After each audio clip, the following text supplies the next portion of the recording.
Zauberer und Hexen gibt's nicht. Einverstanden? Und auf ihrem Stand auf einer Fachmesse haben sie doch eigentlich auch nichts verloren. Denn wer möchte schon als Besucher von einem Entertainer angesprochen werden, wo wir alle nur wissen, der möchte nur, dass wir einen Stand betreten. Ich habe Ihnen aber heute einen Zauberer mitgebracht, der wird nicht dafür sorgen, dass Leute kommen, sondern der wird dafür sorgen, dass Ihre VIP-Besucher, Ihre VIP-Kunden noch jahrelang vom Besuch bei Ihnen reden und daher mit Ihnen ins Gespräch kommen wollen. Herzlich willkommen, Friedemann Hasler.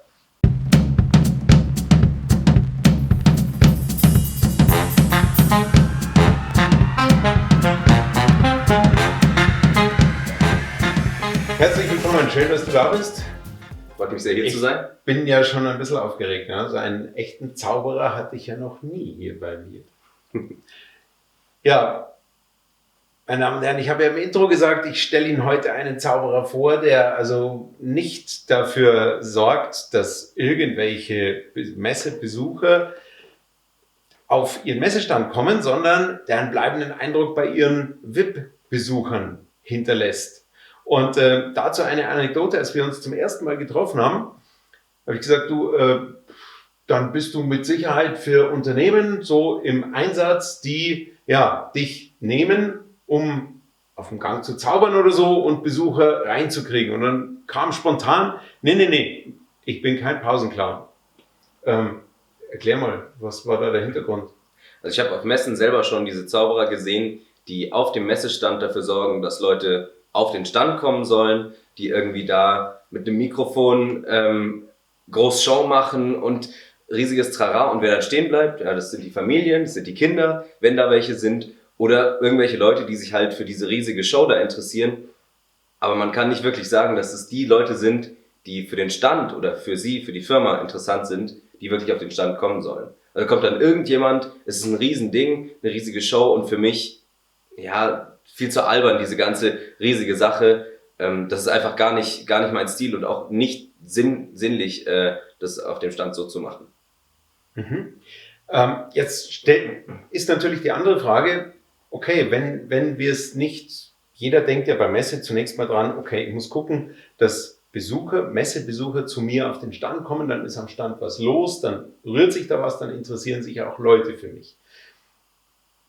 Ich glaube, du auch verfolgst aber einen anderen Ansatz mit deiner Zauberei, wenn du dich für Messen engagieren lässt.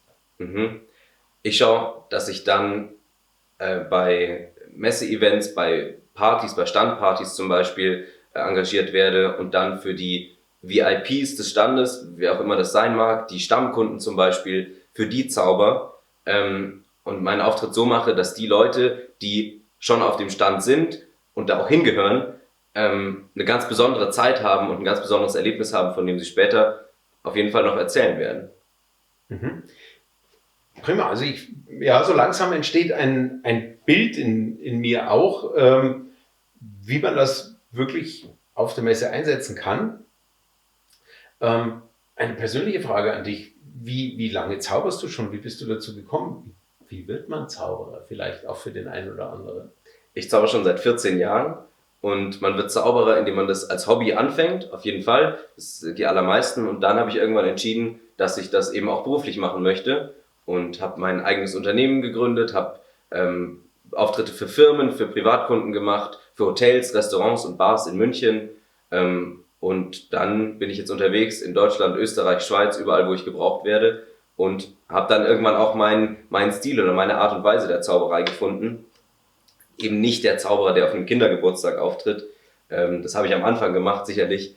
Aber das wurde mir dann schnell zu langweilig und dann habe ich eben das rausgearbeitet, was mir besonders gut gefällt. Und das ist eigentlich mit den Leuten zu interagieren, auch nicht nur was vorzuführen, als wäre da ein Bildschirm zwischen uns, sondern wirklich, dass die Zuschauer mit eingreifen können und teilnehmen. So macht es nämlich viel mehr Spaß und hinterlässt auch wirklich einen bleibenden Eindruck.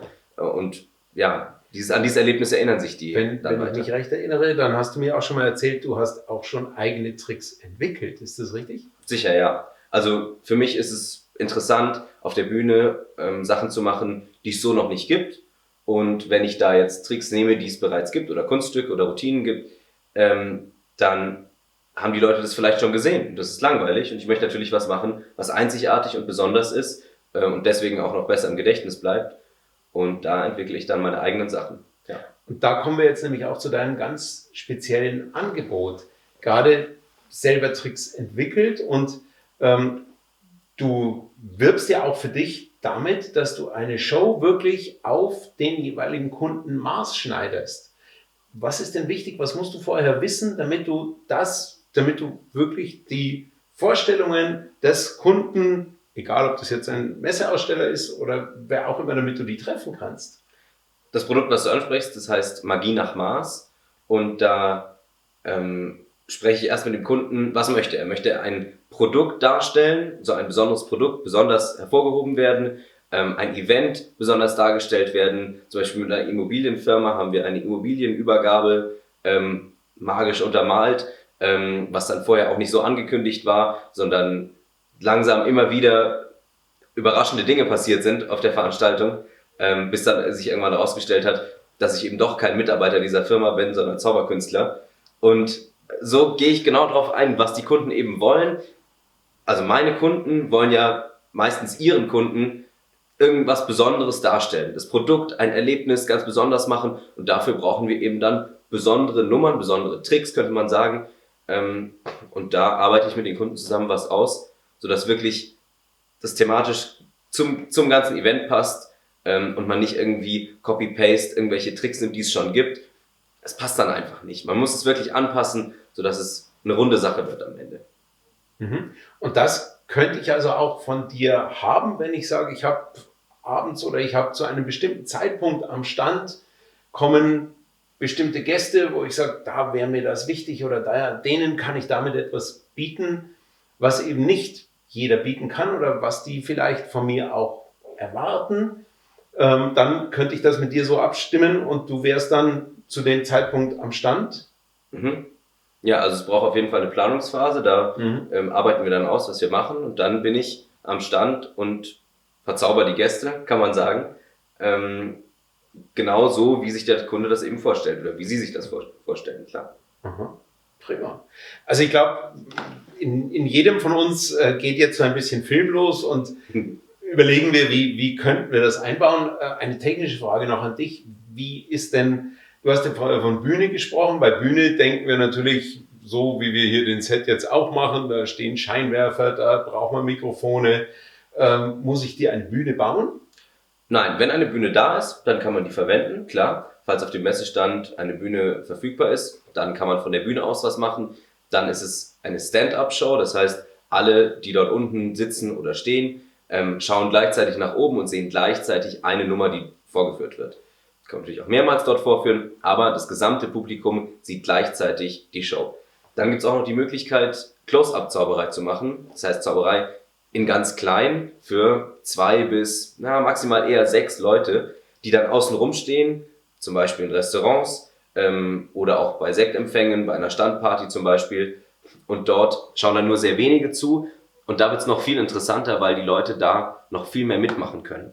Das ist das Interaktive, was ich vorher meinte, dass sie wirklich eingreifen können ins Geschehen und auch eingreifen sollen, mitmachen können. Und das ist Zauberei zum Anfassen, kann man sagen. Und deswegen macht es viel mehr Spaß, als wenn da vorne auf der Bühne irgendwas passiert.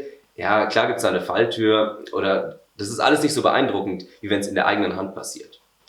Ja, und ich glaube auch das, also wenn ich jetzt so an meine Erlebnisse auf Messeständen denke, dann gibt es eben diesen Sektempfang und naja, der Smalltalk, klar hat man sich überlegt oder fragt man mal, von welcher Firma sind die anderen, die hier am Tisch noch sind, wenn es nicht ohnehin die eigenen Mitarbeiter sind. Aber wenn hier jetzt natürlich auf einmal ein Zauberer auftritt und das Ganze unterhält, glaube ich, kann das auch für die Unterhaltung am Tisch einfach unheimlich auflockernd sein. Und nicht nur auflockern, sondern ich glaube, der emotionale Aspekt, den haben wir noch viel zu wenig beleuchtet, oder? Ja, also was will man mit dem Smalltalk? Mit dem Smalltalk will man ja, dass die Leute sich irgendwie kennenlernen, gemeinsam, ja. Es entsteht natürlich nicht viel bei so einem Smalltalk, man bleibt sehr oberflächlich. Wenn die Leute aber lachen, staunen, begeistert sind, dann schweißt es die dort sind, wer auch immer dort sein mag, ohne dass die viel miteinander reden müssen, auf irgendeine Art und Weise zusammen. Die haben gemeinsam was erlebt, wie ein Abenteuer, gemeinsam ein Abenteuer erlebt. Und dann stellt man dort eben die richtigen Leute hin, die gemeinsam miteinander reden sollen, die sich kennenlernen sollen. Und dann passiert es quasi wie von selbst, weil die lachen, Freude haben, Spaß haben. Solche Emotionen, die kann man nicht unterdrücken, die sind einfach da und die wirken dann auch.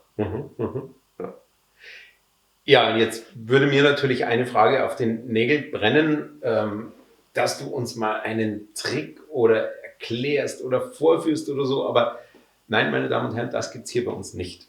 Ich stelle Ihnen die Dienstleister vor, die Ihren Messeauftritt wirklich voranbringen.